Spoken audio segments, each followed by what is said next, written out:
welcome to another Alpha Magnus review. Today, let me put Sonic back in here. Today we've got this. This is the, alright, Sonic, you're just going to stay there. Eradicator. I want to thank Shiny Plastic People over there for sending me this. I did pay for it, but gave it to me at cost plus shipping, so that wasn't terrible. There's a little thing there. Gold Eradicator 7-inch. This is part of the gold label, so it was a Walmart exclusive. I actually had one of these in my hands, not realizing that they were even a gold label.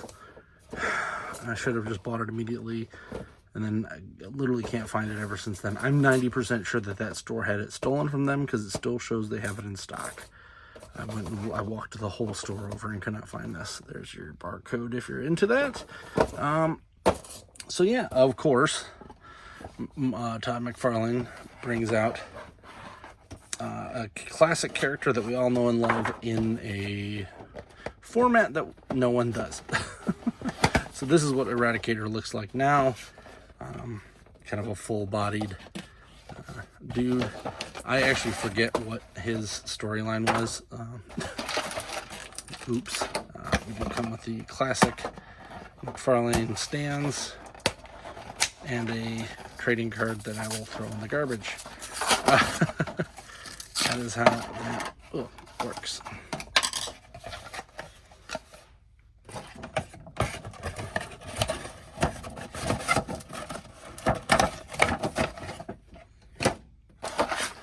And here he is. There's our stand. It says DC. Every once in a while you get one that says something different. Not this go around. Then we've got these little, they're supposed to be like his hands burning from his eradication. They really aren't. Now this is where I'm going to peel the onion here. I could care less about Superman. Sorry, those who do. Sorry, those people who freak out and say, oh, but it's the best. I just never got into Superman. Except when they did the Death of Superman back in the 90s. It wasn't just the Death of Superman. It was all the weird stuff that they did afterwards that just was so exciting to me. It wasn't, you didn't have to know these characters for 40 to 50 years to be able to figure out who it is. Because when I look at a Superman comic, I'm like, who is this? They didn't have the internet back then to be able to look up who Ziggity Bobo and Dr. Swizzles and all these other weird names that the DC guys had. That's the one thing DC does not have. They got like Weather Wizard and stuff. They don't have any really cool names. So that's why when they came out with these guys, which they may, some of them, I think Steel might have been a previously existing character, but when they came out with these were like, these are badass. They don't mess around. They're not your daddy's Superman. So I was totally into them. The costume's pretty much the same except for the head. So I will be repainting this part, of course, and maybe even popping this off of his head. I'm pretty sure these come off pretty easily to make him look more like the Death of Superman version, which is fine. I know some people 3D print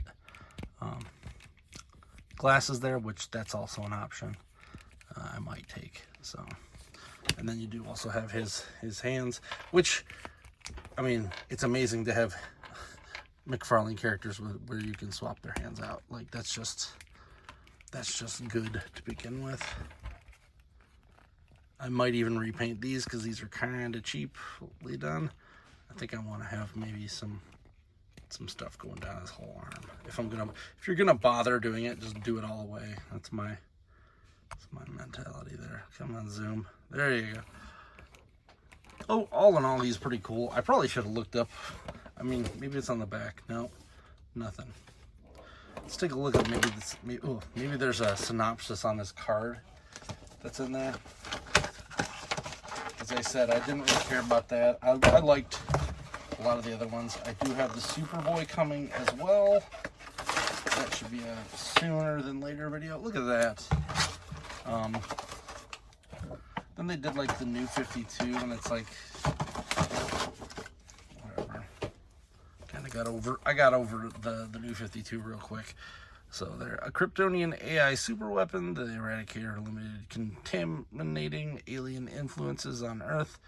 It built the Fortress of Solitude before trying to convert the planet into New Krypton. Took Superman's form after Doomsday killed him.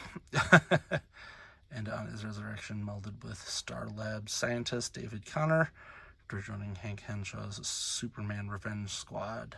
The Eradicator serves Zod's family. So he's like reverse Brainiac, I guess is the easiest way to put it. Back then when Superman died and Doomsday killed him, there were, I think, 4 or 5 guys that were like, no, I'm Superman now. And this was one of them. So it was cool.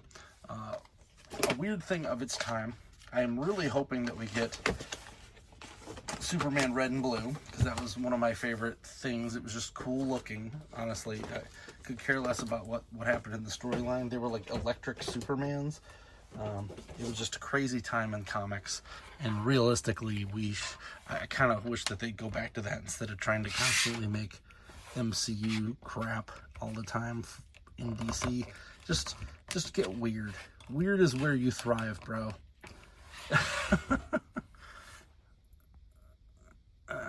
So let's take a look at his articulation. I don't normally go over articulation on every figure, because if I've done one, I've done a million. He does have this extremely obnoxious cape, which I could easily pull off if I wanted to, so I might get a better cape, or I might just leave it, because these guys are pretty much going to stay in there, in a pose, and never change from there. So he does have knee articulation, no boot cut, no thigh cut, but as most of these do, you can twist it at the thigh. So that's something. They don't like breaking up the cuts. They want these to be that way. These are probably the better ankles that I've seen. So they twist, rocker, and so on. There's also a toe articulation. So this is one of the ones I'm probably going to get a flight stand for, because like I don't honestly remember him ever being on the ground. But he's got the classic Mcfarlane diaper, or this thing here. You have, I believe, a rocker here and here. So he's on ball joints all over, and I believe this is just a ball joint on the neck.